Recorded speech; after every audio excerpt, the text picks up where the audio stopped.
Hi, I'm Shantaine from Beehive, and today we're going to talk about how to attract venture capital to your business in Brampton.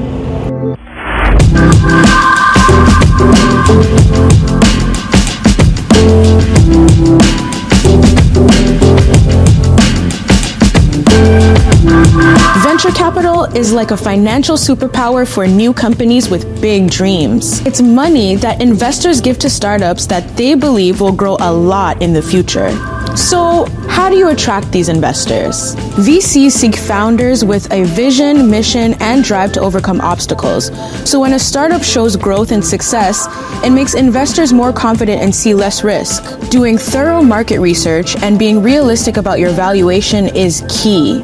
Don't forget, building a strong team builds credibility, and actively engaging in Brampton's business community can open doors for valuable investor opportunities.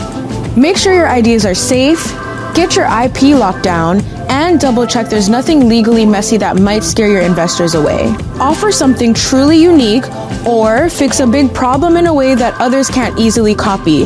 That's how you stay ahead of the game and attract investors.